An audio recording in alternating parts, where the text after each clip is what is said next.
Assalamualaikum warahmatullahi wabarakatuh. Mari kita awali belajar ini dengan membaca basmalah.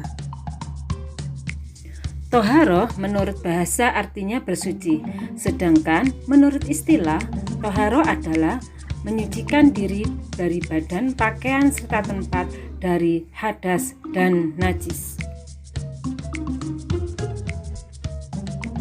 Pembagian hadas menjadi dua macam, yaitu hadas kecil dan hadas besar. Adapun penyebab hadas kecil adalah keluarnya sesuatu dari dubur atau anus dan kubul atau kemaluan. Yang kedua, menyentuh dubur dan kubul dengan telapak tangan. Yang ketiga, hilang akalnya karena tidur, epilepsi, gila, dan mabuk. Dan yang keempat, bersentuhan antara kulit perempuan dan laki-laki yang bukan muhrim. Cara menyucikan hadas kecil dengan wudhu. Jika tidak ada air, maka bisa digantikan dengan tayamum. Sedangkan cara menyucikan hadas besar adalah dengan mandi besar atau jinabat. Jika tidak ditemukan air, maka keduanya bisa diganti dengan tayamum. Mari kita belajar tentang wudhu. Wudhu adalah sebuah ibadah ritual untuk menyucikan diri dari hadas kecil dengan menggunakan media air.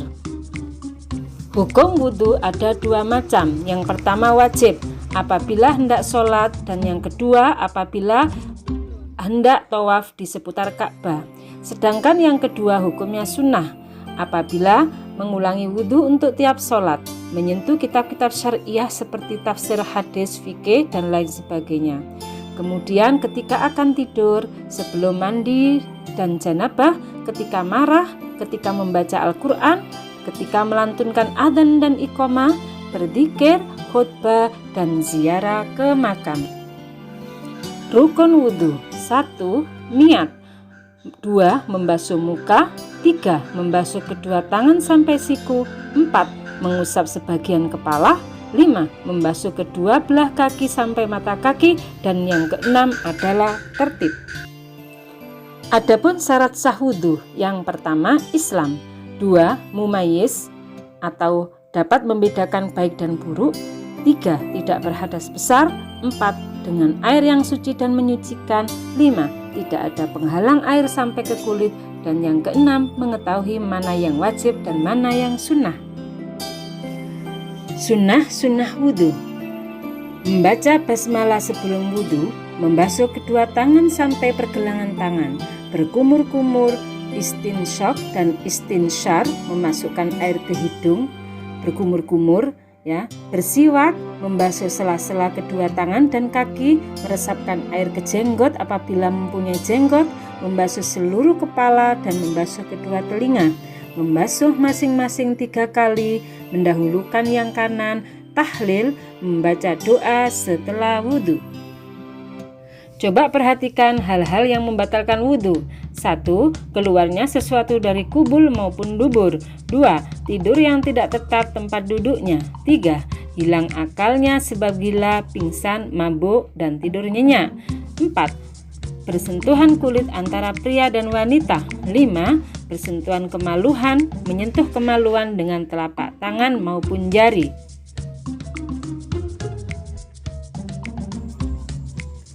Silakan simak peragaan video wudhu berikut ini.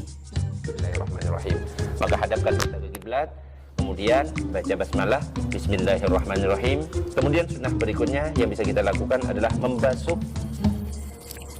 pergelangan tangan. Jadi tangan sampai pergelangan kita basuh sebanyak 3 kali. Nah, setelah itu kita lanjutkan sunnah berikutnya, yaitu berkumur-kumur, yang kemudian dilanjutkan memasukkan air ke dalam hidung. Dan ini bisa dilakukan dengan 2 cara. Yang pertama adalah dengan menggabungkan, adalah memasukkan ke hidung kemudian ke mulut. Dan ini dilakukan sebanyak 3 kali. Atau kita pisah, ke mulutnya 3 kali, baru ke hidung 3 kali. Nah, itu sunnah di awal ketika kita melakukan wudhu. Berikutnya adalah kita melakukan rukunnya yang kita awali dengan niat.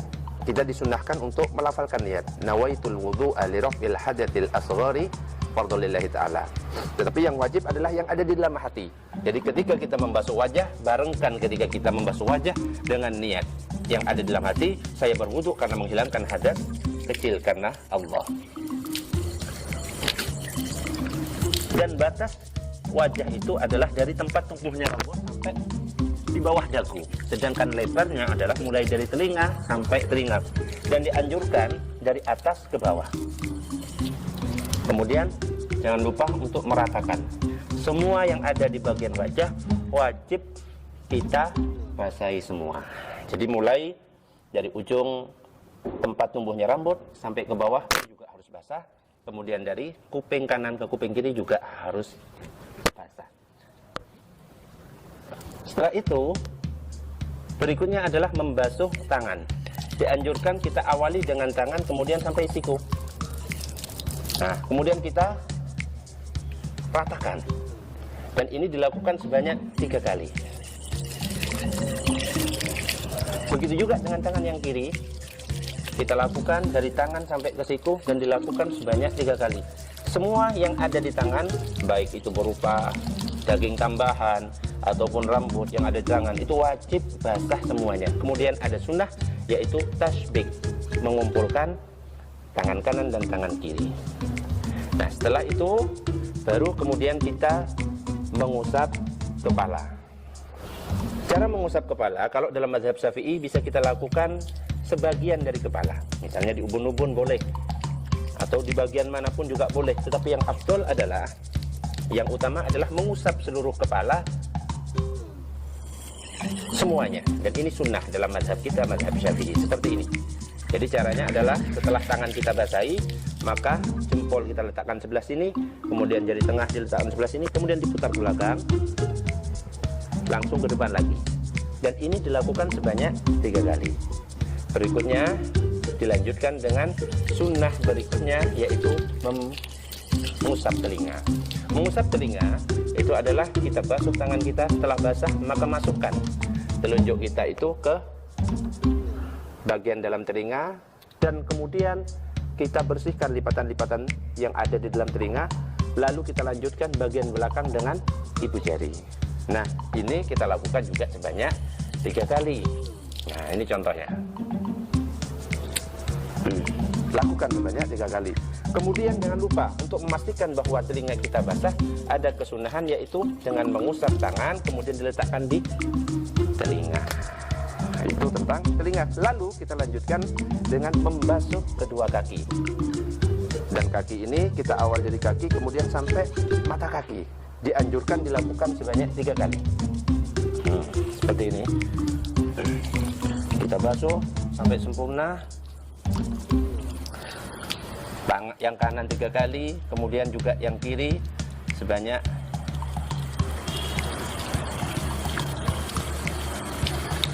3 kali. Nah, setelah kita basuh 3 kali, ada kesunahan untuk menyela-nyelai dari jari-jari kaki kita, yaitu caranya dengan menggunakan kelingking kita sebelah kiri. Kita awali dari bagian bawah kaki yang paling kanan, kelingking, bagian kelingking, kemudian lanjut, kemudian ke yang sini, terus sampai ke kelingking sebelah kiri. Kemudian setelah kita berwudu, mulai dari membasuh wajah sampai membasuh kaki, maka ada kesunahan yang bisa kita lakukan, yaitu berdoa. Bagaimana cara berdoa? Berdoanya adalah dengan menghadap ke arah kiblat, kemudian tangan diangkat ke atas, pandangan kita ke arah langit, kemudian berdoa. Asyhadu an la ilaha illallah wahdahu la syarikalah wa asyhadu anna Muhammadan abduhu wa rasuluh. Allahumma ja'alni minat tawwabin waj'alni minal mutatahhirin waj'alni min ibadikas salihin. Kemudian setelah itu disunnahkan membaca salawat dan salam kepada Nabi. Allahumma salli wa sallim wa barik ala sayyidina Muhammad wa ala ali sayyidina Muhammad. Terima kasih, semoga bermanfaat. Wassalamualaikum warahmatullahi wabarakatuh.